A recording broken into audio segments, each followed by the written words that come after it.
Julie of the Wolves, eBook, pages 67 to 82. The puppies yapped and Silver ran out across the tundra. She leaped with grace, her fur gleaming like metal. Then she swept into a dip in the landscape and vanished. Up from the horizon rose the Jaggers, announcing that Silver had gone to the kill. Clutching the cooking pot to her breast, Myax excitedly waited to see her bring back meat for the pups. The Jaggers circled. The long spurs tumbled on their wings, and at last Silver came home. Her mouth was empty. "I just don't understand," she said to the pups. "What is keeping you alive?" Putting down her pot, she went to her lookout to try to solve the riddle.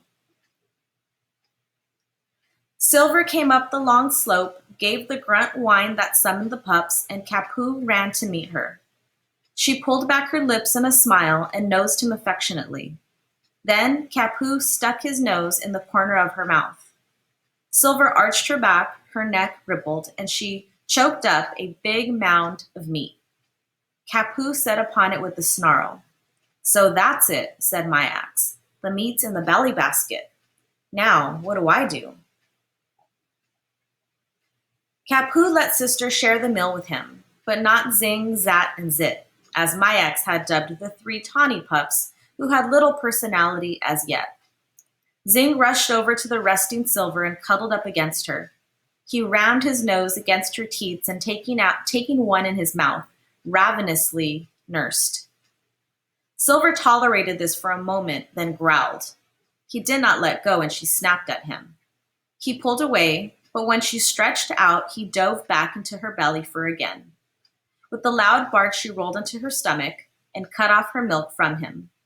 Zing got up, walked over to Amarok, and stuck his nose in the corner of his mouth. Amarok regurgitated food. The secret of the fat pups was out. They were being weaned from mother's milk to well-chewed and partially digested food. They might eat food from the belly basket for weeks before they were brought chunks of meat that Myax could share. And so she went out into the grasses again to look for buntings. Soon, Silver and Nails trotted off in the direction of the kill. Having fed the puppies, they were now feeding themselves. Myax cautiously peered around the heave. Jello had not gone with them, yet he had been to the kill. He would have food in his belly basket. When the Jaggers arose into the air, she picked up the pot and climbed once again to the top of her frost heave. Getting to her hands and knees, she gave the grunt whine call. "Look at me, I'm nice," it said. Jello strode toward her. So pushed around was he by Silver, so respectful of Amarok and even Nails, that he was excited by a voice more humble than his own. He even lifted his tail and head higher than Myax had ever seen him do, and, acting like the boss wolf, loped up her frost heave. Curious, Capu trotted behind. As Myax scurried to meet Jello, he hesitated, growled softly, and urinated. "Don't be scared," she said and whimpered. He circled closer. Quickly rising to her knees, grunting the note of friendship, she slipped her hand over his head and clasped the top of his nose firmly in her fingers. "I'm boss," she said as his tail and head went down in deference to the symbol of leadership. She started to slip her hand into the corner of his mouth, but he jerked away. Then Capu, as if he understood what Myax wanted, swept up to Jello and nuzzled his mouth. Jello heaved, opened his jaws, and deposited food on the ground. I'll live, Myax cried jubilantly as Jello turned, but put his tail between his legs and raced back to the other pups. Capu sat down and watched with wrinkled forehead as she scooped the meat into the pot. When she had retrieved every morsel, she gently closed her lips on the bridge of his nose. His tail wagged respectfully, and he gazed softly into her eyes. "Capu," she whispered, "we Eskimos have joking partners, people to have fun with, and serious partners, people to work and think with. You and I are both. We are joking, serious partners." He wagged his tail excitedly and blinked. And that's the best of all. She reached out to hug him, for his eyes were mellow and his fuzz irresistible. But he was like water and slipped through her hands. On two knees and one hand, holding the pot with the other, Myax hobbled toward her camp. Kapu bit her heel softly, and she glanced over her shoulder. His head was cocked and his tail swished slowly. "What do you say now?" she asked. He gave the grunt whine for attention. Of course, she was his big sister and he wanted to play. Reaching into her pocket, she pulled out a mitten, and before she could flash it in front of his nose, he had leaped, caught it, and was pulling and shaking her whole arm and torso with incredible strength. Myax let go lest she spill her meat, and Kapu rolled head over heels into the lichens. Taking a firm grip on the mitten, he flattened his ears and spirited fellowship, dashed down the slope and up to his den. There he turned to see if she was following. "Bring back my mitten," she called. "I need it." He flashed the wolf smile of apology, shook the mitten, and romped into the midst of his other brothers. Kapu scratched a wide swath on the ground with his hind feet. The three tawny pups sniffed the mark and Zit sat down before it. Bold Kapu had written his signature, and it was deep and impressive. Myax wondered if the mitten victory was responsible. It was quite a trophy to win. Placing her pot by her fireplace, she walked out on the tundra and gathered dry grass and lichens in her sock, for there was, of course, no wood to burn. Although caribou droppings were a better fuel, she was too fearful of getting lost to hunt them. Piling the grass and lichens in the center of the stones, she went into her house, took a small cookie tin from her pack, and removed one precious match. Then she lit the tinder. The grass burst into flame, and the lichens smoldered slowly, giving her time to dig the peat that the dead grasses had laid down for thousands and thousands of years. Gradually, the peat glowed. The water boiled.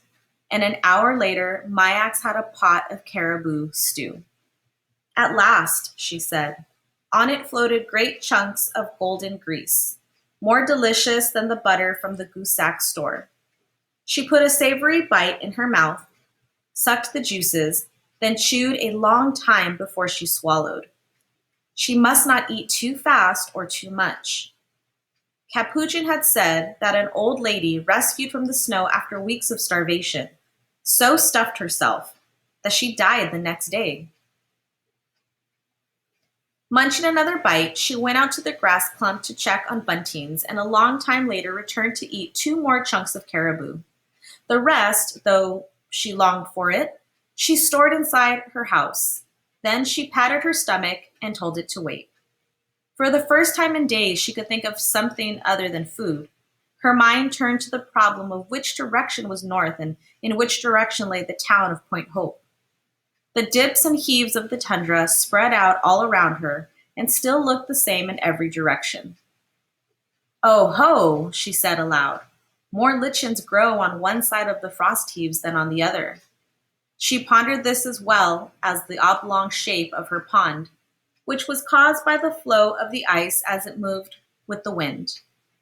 But did the wind come down from the north or out of the west on the north slope of Alaska? She did not know. Next, she noted that the grasses grew in different spots than the mosses, and the more she studied, the more the face of the tundra emerged, a face that could tell her which way was north if she had listened more carefully to Capuchin. Her legs began to buckle and her body swayed. She crumpled to her knees, for the food was making her both dizzy and sleepy. She staggered into her fur-carpeted house and lay down.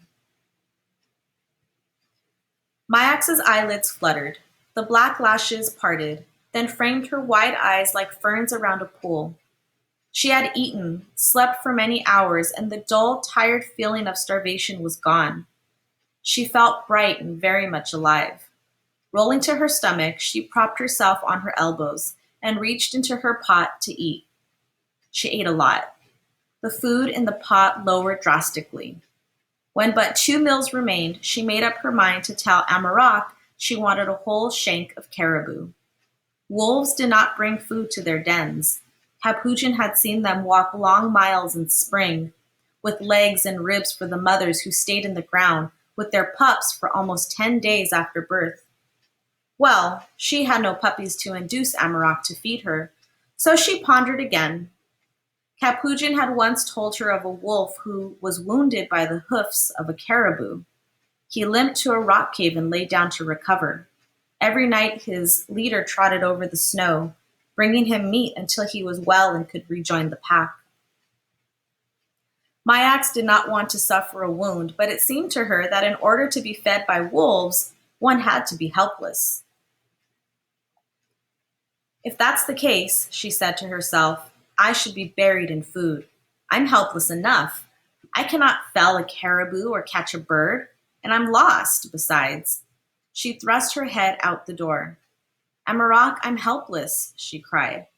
The chilly air tingled her nose, and she noticed that the cotton grasses by the pond were seeding out with white puffs. This was worrisome, for they marked the coming of autumn, the snows, and the whiteouts. Whiteouts could be dangerous. When the cotton grass heads were gone, the winds would lift the snow from the ground to the air, and she would not be able to see her feet. She would be imprisoned wherever she stood, maybe for days, maybe till death. Amarok howled the long note to assemble. Silver and Nails barked a brief coming, and it was the beginning of a new day for Myax and the wolves. Although the clocks in Barrow would say it was time to get ready for bed, she was getting up, for she was on wolf time. Since there was no darkness to hamper her vision, night was as good a time to work as day. Much better if you were a wolf girl.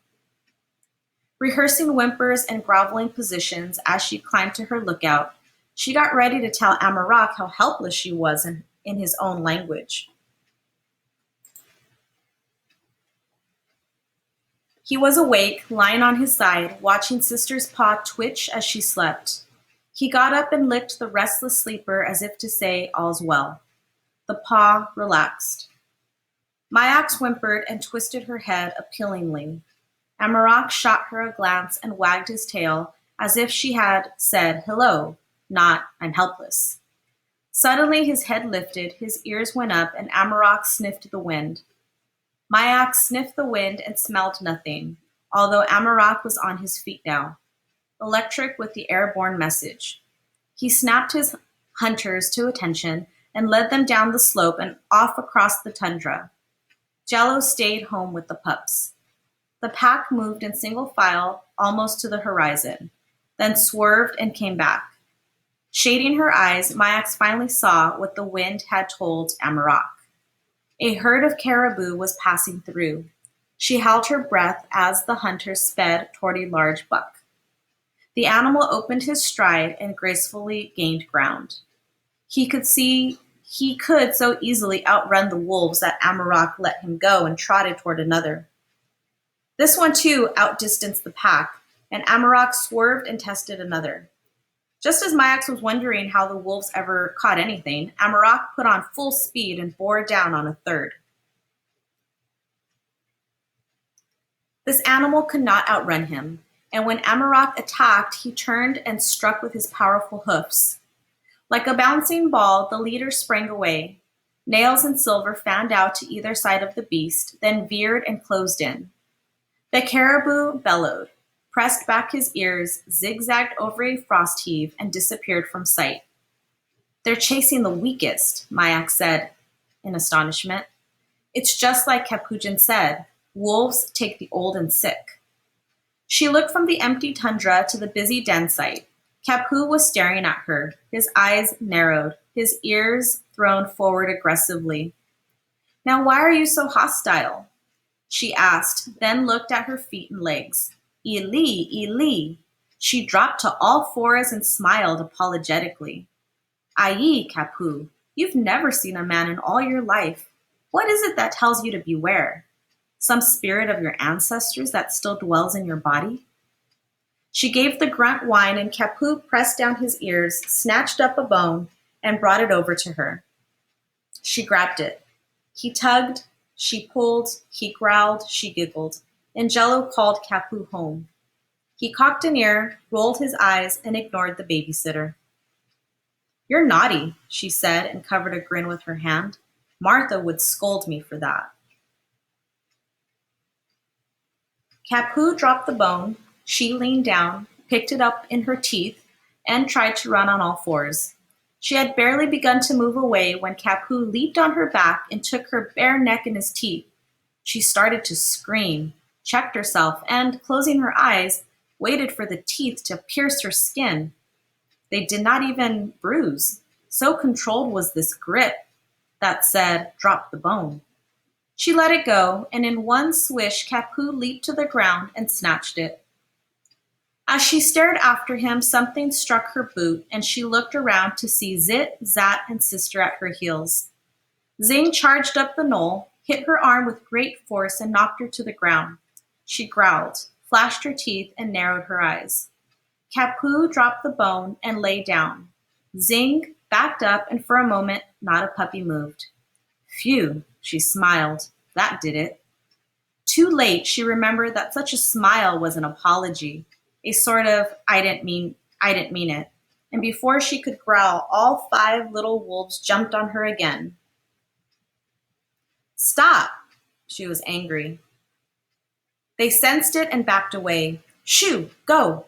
She waved her arm above her head, and the threatening pose spoke louder than all her words. Drooping their tails, glancing warily at her, they trotted away. All but Capu. He licked her cheek. Dear Capu. She was about to stroke his head when he picked up the bone and carried it back to the den. But he was not done with play. He never was. Capu was tireless. Diving into a tunnel, he came out on the other side and landed on Jello's tail. When Mayak saw this, she sat back on her heels. Open-ended tunnels reminded her of something.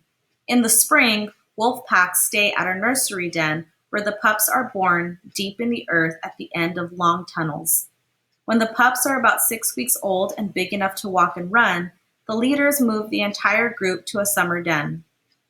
These are mere shelters for the pups and are open at 2 ends. For a few weeks, the pack stay at this den.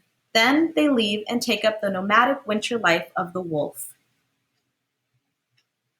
The cold chill of fear ran up Mayak's spine. The wolves would soon depart. Then what would she do?